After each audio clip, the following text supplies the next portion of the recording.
Hi, Venters. Welcome back. Listen, I wanted to share a little bit about what I'm eating a little bit more this third month. I say this because I'm eating it especially this last 3 weeks, right? So I've been getting these from Walmart. It's a pre-packaged Caesar salad. It's got the chicken, it's got the Parmesan cheese, it's even got the dressing. There's 3.5 servings in this bad boy, and it's $4.72. So instead of a Whopper, I'll have this. And yes, there's 3.5 servings, so it equates to about 700 calories. So a lot, right? But again, this is something that I consider my full meal. And instead of all of the dressing, only half the dressing, which probably takes it closer to 600 calories. Again, I'm not a big calorie counter. One of our videos that we watched recently was with Rob. He lost a ton of weight, and he just gave me the idea that why don't I try getting a multigrain bread, right, with fewer calories. So I found this Sara Lee Delightful 45 calories healthy multigrain bread, and I actually like it, and I didn't think I would. I also took his advice and got the natural peanut butter. When you eat it, it literally tastes bland as you can ever believe, but again, I like it. Remember, you can always quit bland stuff real easily. And then one of my favorite things is Gold Peak tea. I used to get the sweet, and then occasionally I would get the semi-sweet because the sweet was out of stock, right? As we were doing our journey here, my first week or so, I was still on the sweet tea, but I had gotten off by going to the semi-sweet and then half watered down semi-sweet. And then ultimately I went to the unsweetened. And I only get this once in a while because when you're on unsweetened tea, you might as well be drinking water. Anyway, I just wanted to show you guys that's kind of how I'm upping my game by trying to stay away from the fast food. Anyway, today's YouTuber, guys, is Annie Grace. The name of her YouTube channel is called This Naked Mind, and she's going to tell us, do you lose weight when you stop drinking? So I'm interested to find out what the answer is here. Hey, it's Annie Grace. I hope everybody is doing great. I just wanted to come and make this quick video. I actually got a question today that I thought it was totally appropriate. I just got done exercising myself, and I thought that it was totally appropriate to respond to this question, make a quick video. The question is, do you really lose weight when you stop drinking? And there's no easy answer to that. Everybody is really different. I'd say enough people lose weight that it is kind of a thing that you could lose a few pounds for sure when you stop drinking. And there's a lot of different reasons for that. Number one, your body stops retaining so much water because when you're drinking, you're really depleting your hydration levels on a cellular level. It is very, very dehydrating. Alcohol itself, if you think of a beer, like a 5% beer, it's basically 95% water, but there is enough alcohol, that 5% of alcohol in the beer is so dehydrating that it overcomes and further depletes your hydration levels from drinking the 95% water. It's a diuretic. It's making you pee. It's taking the water from your cells and things like that. So your body, as a response to that, bloats sometimes. So when you're dehydrated, you can actually bloat because your body's trying to retain water and hold on to water. And so people can lose a lot of water weight when they stop drinking because your body breathes this huge sigh of relief and you're like, oh, okay, phew, I can let go of some of that. A lot of people actually do lose fat. I mean, alcohol is very high in caloric density. So alcohol, it's kind of a myth that alcohol has a lot of sugar. Alcohol itself doesn't have a lot of sugar, actually has no sugar, but it mimics sugar in the body because it is so high in terms of its caloric density. So what that means is I think, fat is 9 calories per, I forget the measurement, and alcohol is 8. So it's really close to fat and sugar in terms of how much energy it has per volume. So very dense calorically, very dense energetically. But of course, alcohol has no nutrients. So if you're going to eat something, at least like fat, you're still getting nutrients. You're still getting a lot of benefit from that. So you're consuming a lot of course, the word is empty calories and very dense empty calories. So a lot of calories without any nutrients to back it up. And so when you're doing that, you can feel full. I mean, I literally was drinking so much wine that I was feeling full. I was eating very little food when I was drinking so much wine. but I wasn't actually getting a lot of nutrients.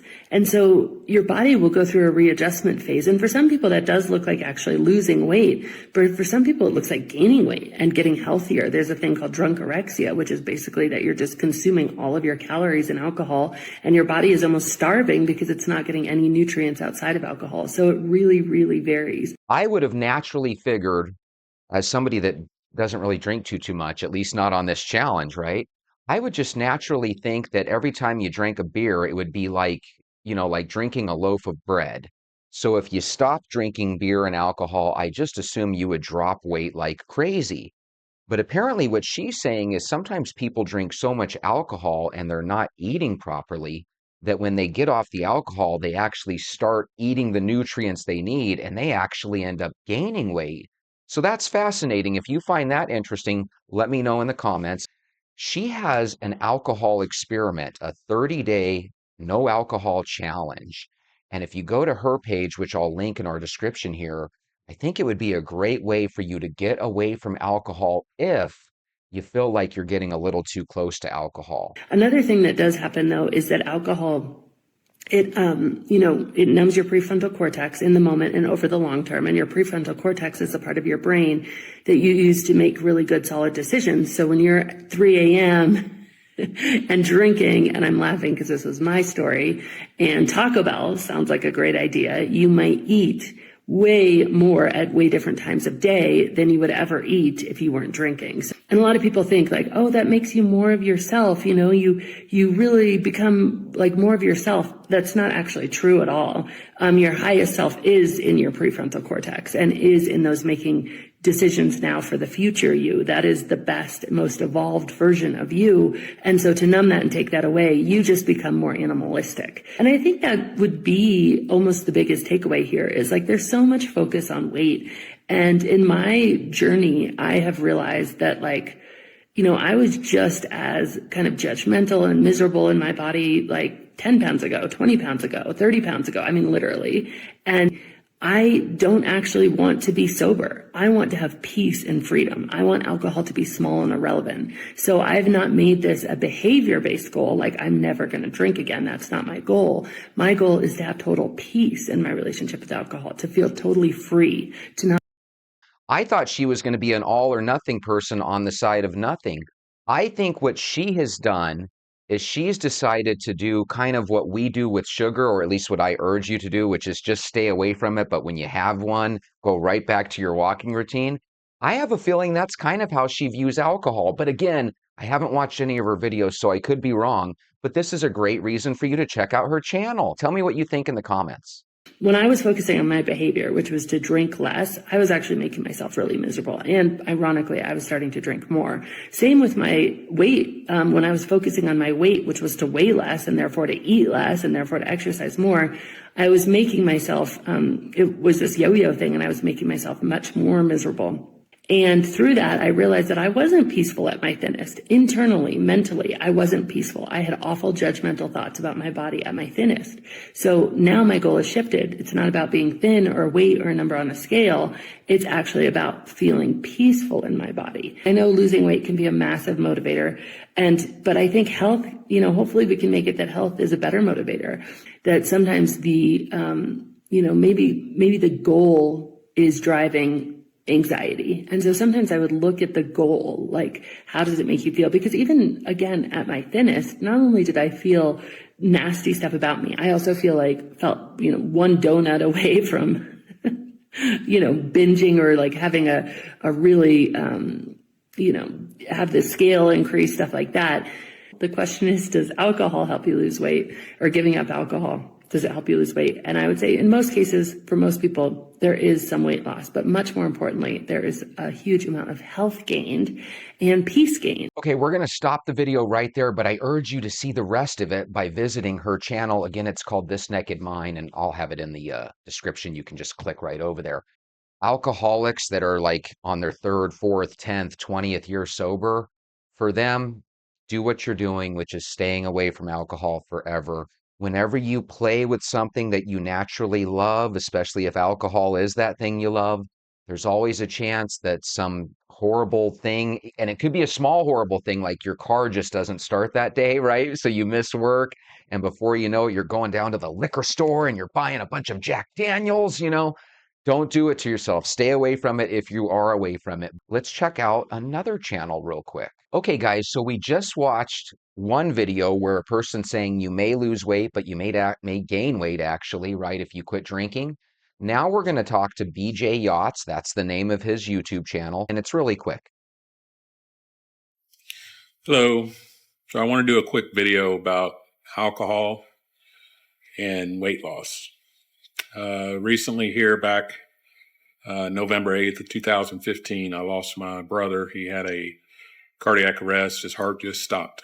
And over the years, he was a pretty heavy drinker in the evenings. And I think that contributed to his situation. He had gained a bunch of weight, and I think it was putting a strain on his heart. I'm not saying that's the only reason, but it certainly contributed to it.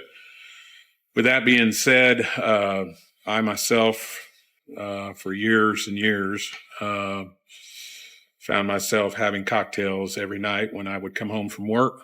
And it started out with a glass of wine every now and then to maybe a Jack and Coke, something of that nature. I did quit for back in the 90s, about 5 or 6 years, and I started back up with the wine. Make a long story short. Hey, before he makes a long story short, he quit for 5 or 6 years, right? And started back up with the wine. That's probably because he started making money in life, right? After 5 or 6 years of sobriety, probably started hanging out with some big wigs. They're taking a trip up to the Napa and the wine valleys of California, right? And before you know it, you're gaining weight and drinking beer again, right? Probably for the past, I'd say 15 years. Every day when I come home after 5, I would have 2 or 3 glasses of wine and or maybe a vodka tonic or two. And it was every night. And after what has happened to my brother, it made me step back and look at myself. As it turns out, I've been overweight for several years, probably a good 50 pounds overweight. So I thought, well, what better way to start than to quit drinking? And so I did. November 8th, I was the last night I had a drink. After the second night, I could definitely feel the effects. My body, I couldn't sleep. I was getting the sweats, shakes. So that told me I had a problem. So I was able to get past He's shaking the heck out of the camera. it. Took me 3 or 4 days of my body craving the alcohol, and then it finally diminished and got easier for me. Each night, each day as it progressed, it got easier and easier. I started walking. I had actually done it before my brother passed away, probably a good 6 or 7 weeks prior to that. I'd try to do my 10,000 steps. I got my Fitbit. And so with that being said, I was losing some weight. I lost maybe in 6 or 7 weeks, I probably lost 5 or 6 pounds walking. I'm glad he said that. Many of you are at week 6 or 7 in my challenge, right? Even though I'm a little bit further along, some of you started midway. Notice he only lost 5 or 6 pounds. Now let's hear the conclusion of the story. But when I quit drinking, obviously it's pure sugar. You're basically drinking fermented sugar. Just quitting alcohol, the weight started to drop pretty quickly. I'm doing this video now. It is February 5th of 2016.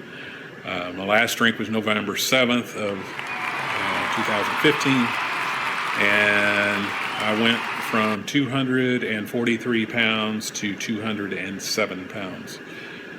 Still doing my 10,000 steps, and that's it. Still eating what I used to eat, but now the weight is dropping fairly rapidly. So I'm pretty happy about that. So anyhow, I just wanted to share this because anybody who's doing the same thing I am and is overweight and is concerned about their health, Might want to quit drinking those cocktails at night. Man, that is an awesome story. That's really encouraging. The first part was sad. He lost his brother, but you know what? He used that as a catalyst to change his life. Sounded like he lost 35 some odd pounds there, right? So that just goes to show you that once again, he didn't change anything with his diet other than getting rid of the beer. So if you're drinking Coca-Cola all the time, let's get rid of the Coca-Cola. Let's start walking like crazy. And instead of Coca-Cola, drink some water. You'll be doing a great fine job at losing weight before you know it. And if you want to walk with us, grab your shoes. Let's go for a walk.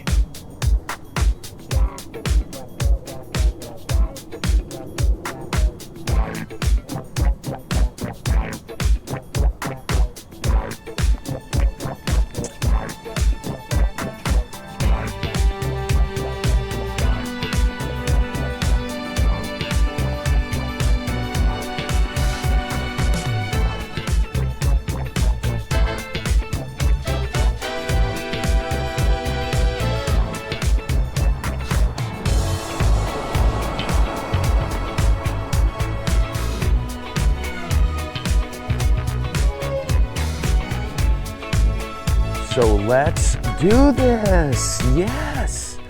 Hello and good morning, venters. Listen, I want to talk with you guys about something that's important. If you're dealing with a sad issue like we commiserated with one of our viewers yesterday, because one of our viewers has a situation where her 97-year-old grandfather is kind of in a spot where she's not too excited about it, right? So we commiserated with her. I even had a little bit of a crying session, which I don't normally do in front of people, but it's okay. You guys are my friends, so I felt like it was okay to get a little vulnerable in front of you guys. But here's the thing: if you're dealing with that directly, it's okay if you take a little bit of time to mourn or to be sad, or it's okay if you start directing your walks and diving into your think tank and thinking about solutions or ways that you can remedy the situation to make it both a little bit more bearable for yourself and for, in this case, your grandpa, but it could be for anybody's family member or loved one or friends, right? It's okay to be sad. It's okay to focus on those problems when they're directly at hand, right? That's not the time to necessarily set things on the back burner, but from the rest of our point of view, where we're commiserating with somebody, where we're empathizing and sympathizing with others, you have to be able to limit yourself, because you don't want to get to a point where other people's problems, oh geez, speaking of other people's problems, when your 25 dogs bark like crazy every time someone walks by. I love dogs. Their function is to serve as an alarm. But back to what I was saying, it is beautiful when people can empathize and commiserate with one another, because sometimes when people are sad or they're going through a tough time, it's really easy for them to feel like they're on an island unto themselves. And we never want friends and family members to feel alone, because that's when people can start to get really down on themselves, right? And we don't want to have that situation on us. So what we want to do is we want to say, okay, yesterday it was all about feeling our sad emotions. There's nothing wrong with having a sad day, right? But what we want to do is we don't want to stay in that sad state nonstop, because that could be unhealthy for us, right? You can literally get into a funk, not because of your own personal problems, but because you care about others and they have problems. The reason you can't allow yourself to get in a funk over this is because, let's be honest, we all have problems, and if given enough time, we're all going to have situations that we have to deal with. We have to find a way to stay positive throughout these tough, trying times. But again, just remember, when that person cuts you off on the freeway, when that person gives you a bad attitude, when that person doesn't say good morning when you walk by them during the morning, you want to make sure that you always give them the benefit of the doubt. They might be having their grandpa going through an issue. They might be having their sad day. They might have just gotten off the phone with an ex and they might be in a bad mood. Give people the benefit of the doubt. That's how you can change the outside world, by changing your inside world. Look at the man at the mirror and say, I'm going to quit jumping down people's throats when they don't respond in the exact way that I hope they do. Because ladies and gentlemen, you're going to find out in this world, if you haven't already, that 90% of the time people don't respond the way they should or the way you think they should, okay? That's something on us. So since the outside world isn't going to change, we are. Well, give me an idea, Jetchy. Well, Bob, let's talk about something positive, right? Something that can maybe make us smile. Check out these two stories that I got. I thought they were pretty fascinating and pretty neat. Good morning, sir. How are you? So check this out. 60 years after passing Air Force selection as a candidate to be the first African-American astronaut, Edward Dwight became the oldest person in history to reach space, not outer space, but inner space, via Blue Origin. I thought that was kind of neat. So check this out. He beat out Captain Kirk himself from the Star Trek Enterprise, actor William Shatner, to become the oldest person ever to enter space at 91 years old. Yay!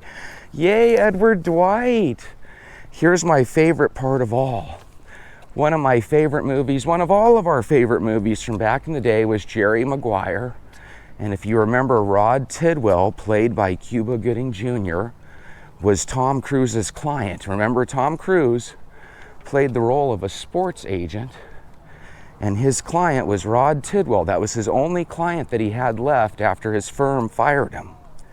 And Rod Tidwell, one of the things that he proclaimed with pride in that movie is, I'm a Sun Devil.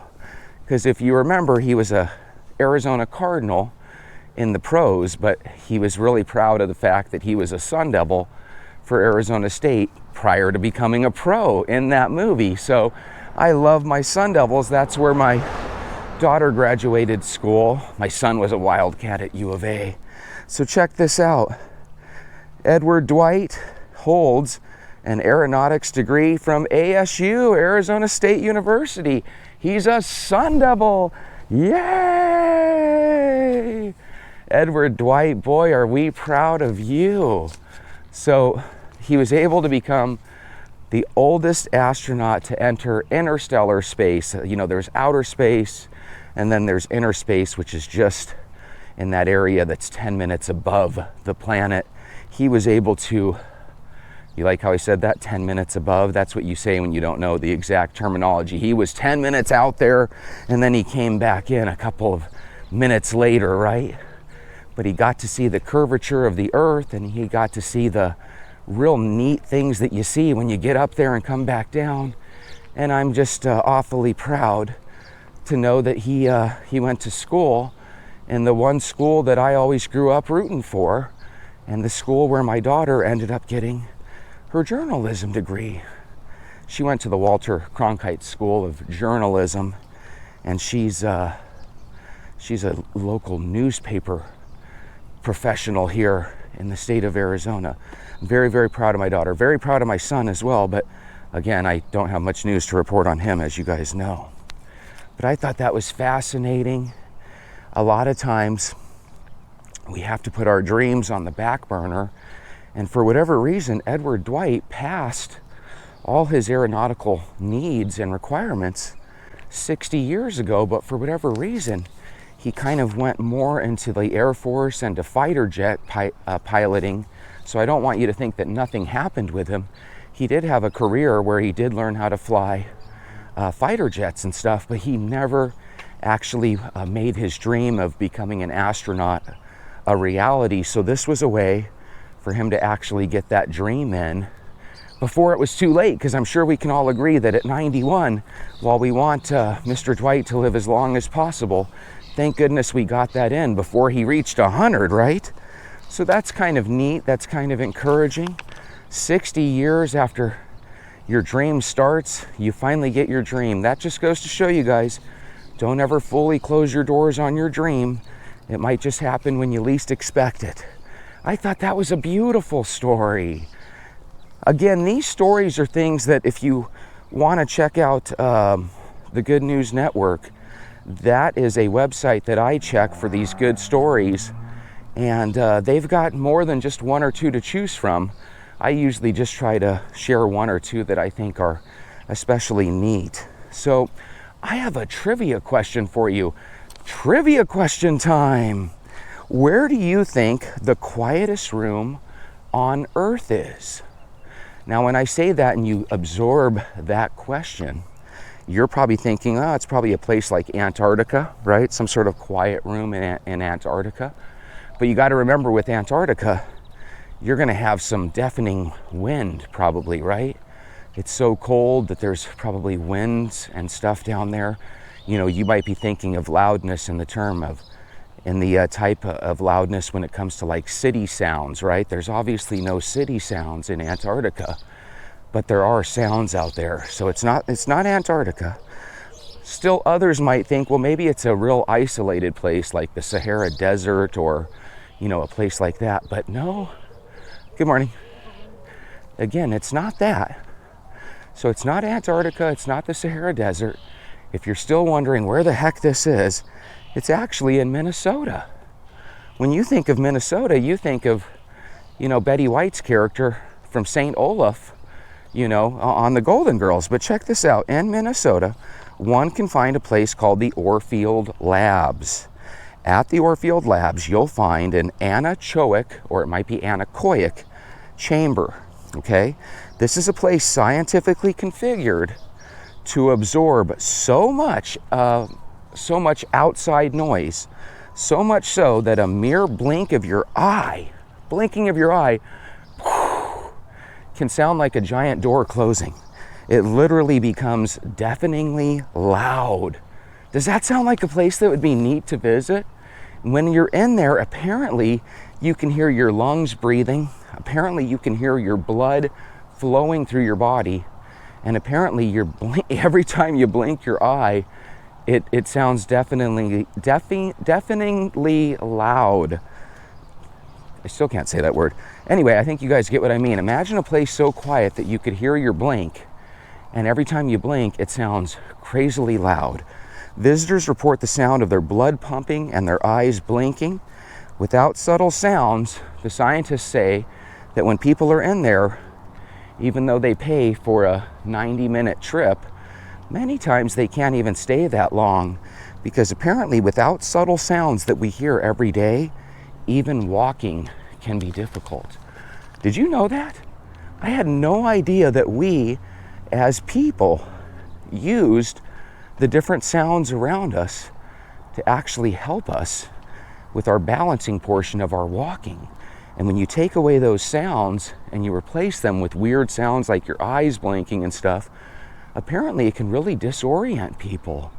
So again, if you live in Minnesota, and if you've heard of the anechoic chambers in the Orland Labs, let us know. I think that's really neat. I had no idea. And to be honest with you, I had no idea about Edward Dwight either. What would you do if you went into a room and you could literally hear the blood flowing through your veins, the heart in your chest pumping that blood, and the eyes in front of you creating sounds that literally sound like doors closing? Could you imagine that? Doesn't that sound like a place that you just have to check out for at least a minute or two? I don't know if I would want to create a vacation time to go out to Minnesota to check it out, but it definitely would be a fun place where if you were already in Minnesota and you could stop by and maybe check it out for a little while, I think that would be neat. Apparently it costs a party of four, $400 to hang out there for an hour and a half, so it's not inexpensive.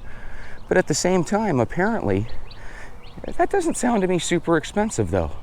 You know, when you consider that there's places like Disneyland where it can cost probably twice that to get in and, you know, have a Coke, right? So here you can go in, party of four, $400. Good morning.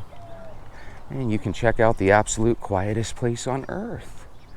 So that was kind of a trick question. I bet naturally speaking, it probably is some cave in the desert somewhere, right? Where maybe very little sound, hits you. But scientifically speaking, it's the Orland Labs anechoic chamber. And if I'm saying anechoic or anechoic incorrectly, well, I don't even know how you'd be able to correct me. Try to put the pronunciation in the notes. These are things that fascinate me. Do you guys remember that show when we were growing up called Ripley's Believe It or Not? God, I used to absolutely love that show,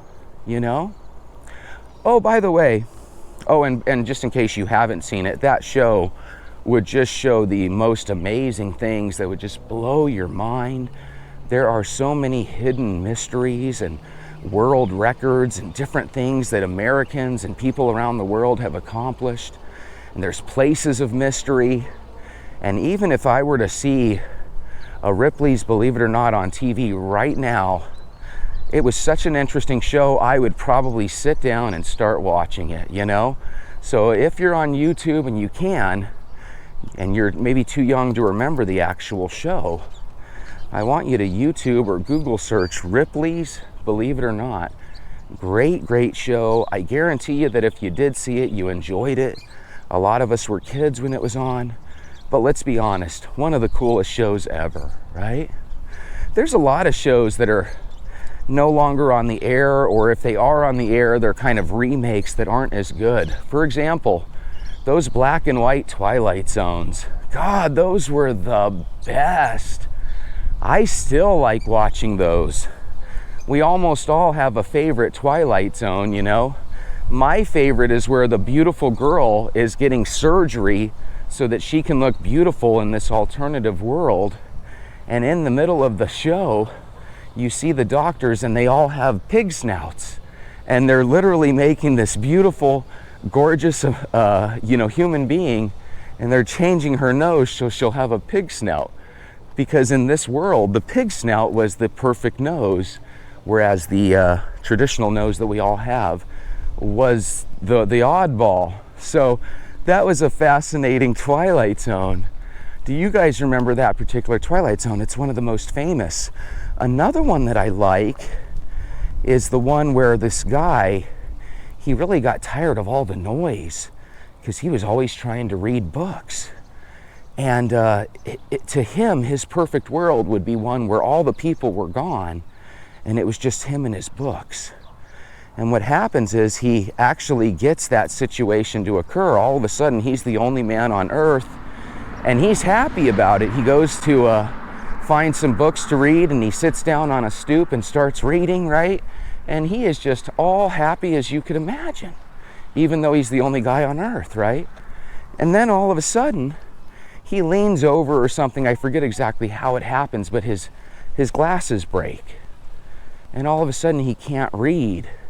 And all of a sudden he realizes that he really is truly alone. Now the problem with this particular show is that I'm sure he could have probably went to different people's empty houses and eventually found a pair of glasses that would work well enough for him to see and read again. But still an excellent story. Love Twilight Zone. Another show from the past that they tried to remake, but I don't think it ever had that same effect. If you guys remember Quantum Leap. Oh my God, I used to love Scott Bakula, his character in Quantum Leap, where he would go not only forward but backward in time as a time traveler. And he had little assignments that he had to fix so that the timeline would correct itself. And he was always hoping that eventually he would not only jump into these timelines that he was and fixing these problems that he did, because sometimes he would jump into a role where he's the doctor. Sometimes he would jump into a role where he's a policeman arresting somebody, just different roles. And he didn't know beforehand what role he was going to jump into. So it made every single show an adventure. I'm getting goosebumps because it was such a beautiful, crafted idea that somebody's brain thought of, right? And all throughout the show, his number one want was to jump back into his timeline so he could be back with his wife and family. And I just remember it was a really beautiful show. The thing that sucks about shows is even when they have a wonderful storyline, they are all based on ratings. So let's say your show has the absolute best storyline ever, but all of a sudden the ratings dive and tank. All of a sudden you're throwing on the last episode as quickly as you can because the series is over, you know? And whenever that happens, it's really a bummer. So I want you younger viewers to check out Twilight Zone, the gray and the white, the black and white version. And I want you guys to check out Quantum Leap with Scott Bakula. Very, very good shows. Let's see if we can think of a couple more. One of my favorite shows growing up that always scared the bejeebas out of me wasn't Twilight Zone. It was actually, God, these telemarketers are just miserable. One of my favorite shows was actually Unsolved Mysteries with Robert Stack. Guys, I don't know if you remember Unsolved Mysteries, but they would occasionally have a really awesome show. They almost always had a good show, but occasionally there would be an awesome show and they would talk about the neatest things. But the reason it scared me is, I don't know if you guys remember, but they would always show hand-drawn mugshots of people and mugshots of people that were still on the loose. And it just had a real way of scaring the poop out of me. And if you had that same reaction, please let me know down in the comments. But oh my goodness, that show was the best. And again, I think they tried bringing it back, but it just didn't have the same effect. You know, we used to all have 3 or 4 channels that we all watched: ABC, NBC, CBS, maybe Fox, right? And then all of a sudden, cable made it where people could watch maybe another 30, 60, 100 channels, right? Some people had this thing called satellite TV where they would have a giant NASA-looking dish on top of their house, right? This isn't the DirecTV or, you know, Hopper or any of those dishes that you see now from Dish Network. It was a giant satellite dish that would be on people's tops of their houses. The reason I bring this up is because imagine a world where there's only a handful of choices to watch. So only the best of the best shows made it in the lineup. And I really believe that those were the best shows available back then because the TV was limited. You had to be good. And what you had was a water cooler situation where people would go to school or people would go to work and be like, holy moly, did you see that? Did you see that Unsolved Mysteries? Did you see that, you know, Murphy Brown? Did you see that Family Ties or Cosby Show? And we would all talk about it because everybody saw it.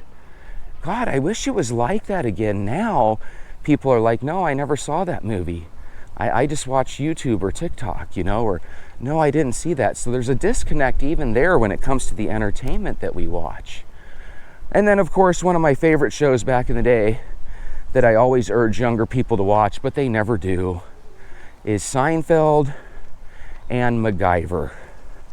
Guys, MacGyver could fix any problem with a paperclip and a pen, right? And that was the guy that gave us hope, even though we didn't know he was giving us hope, because he was always in an impossible situation. And you want to know something he would appreciate about our walks? The think tank aspect. That guy could dive into his mental think tank, and in the course of 3, 4, 5 minutes, which, you know, on TV land, 3, 4, 5 minutes is 30 seconds, right? He could come up with a snap idea using science, giving us a miniature science lesson, and solving the problem of the day. I mean, this guy could get out of any problem. I actually hope that when it comes to America's think tanks, when it comes to things like war and solving problems and getting rid of asteroids, I'd like to think that our men and women that are a part of these think tanks, I'd like to think that they were just as smart as MacGyver. And if they are just as smart as MacGyver, then hey, there's no need to worry. We are permanently in good hands. I believe MacGyver's role was played by an actor called Richard Dean Anderson. And it's kind of a bummer that we have to age, because I really wish that when they remade it, I wish they could have done it in some way, shape, or form where he was the actor, because, man, I was just a MacGyver fan. I know you guys loved MacGyver. Even if you didn't watch it regularly, you don't hate MacGyver, because he's part of our childhoods, right? So I just thought that that show was the greatest. And speaking of small world, Edward Dwight went to ASU. But if you remember, MacGyver worked for the Phoenix Foundation, and I live in Phoenix. Aha! God, part of our childhood was going to school and talking about these shows with one another. Now, what we found is that when you give people 5 million choices, because literally there's millions and millions of videos and streaming services and movies and stuff, when you give people 5 million choices, they constantly end up feeling like there's nothing to watch. But when we all had about 5 or 10 choices, it seems like there was always something to watch, right? I remember we would stay up as kids till midnight, and I don't know if you guys remember this, and for young people this might seem really odd and crazy, but at midnight or 1 in the morning, about half of the channels on TV would sign off. What do you mean, Jetchy? Well, Bob, believe it or not, the TV would stop working. It wouldn't stop working, but it would show just colored bars across the screen, and it was done. And if I remember right, I don't remember if it was late at night or early in the morning, but some of the stations would sing like the Star Spangled Banner or the national anthem. It was really like, hey, you know, go to bed. So, yeah, we had so much more in common back in the day, didn't we? We all had the same favorite shows. Now, if you ask somebody their favorite show, they're not going to tell you Seinfeld or Friends, you know? They're not going to tell you Twilight Zone or Quantum Leap. You ask 100 people what their favorite show is, there's a good chance you're going to get 90 different answers, right? There's going to be a couple people that find their way to the same show, you know? I like YouTube so much more than traditional television now. But it wasn't always that way. There was a time when I would have chosen those other shows even above YouTube. The problem is, all the shows now, once again, are based on this rating system. So imagine you really, really get into a show, and then all of a sudden it's yanked because of bad ratings. It sucks. And sometimes they truncate shows, which is really crappy. You know, your show it has this plan to be on for 2 or 3 seasons to flush out this story. And then all of a sudden it goes off the air just like that, because they will yank it if the ratings are low. So if you ever had a show that you loved where it was just yanked out of the blue, let me know. There was this series that came on in the early 2000s, and I don't know if you can blame the internet on this, but you can just blame bad ratings. And I think it was called Reunion. And it was about a bunch of high school kids that came back for their high school reunion, you know, 10, 15, 20 years later. And it kept showing flashbacks of back when they were in school, shortly after school, how they went from friends to enemies and different dynamics, right? And what was fascinating was that this show, hi, pretty boy, how are you? What a cute dog. For a Doberman that would kill me. Very, very cute killer Doberman. But whatchamacallit, this show was awesome. It was just an incredible show. I don't remember any actors, but for some reason, I think Elizabeth Shue, I believe she was the person on Adventures in Babysitting, another great little movie that I loved back in the day. I believe her brother, Andrew Shue, was on it, but don't quote me on that. Don't even quote me on the name. I'm not sure if it was called Reunion or not, but I remember me and my boss, Bruce, at the time, both loved the show.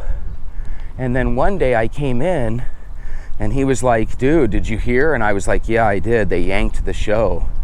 It was literally getting to the final show or two of the first season and they yanked it. Oh my God, it was such a good show.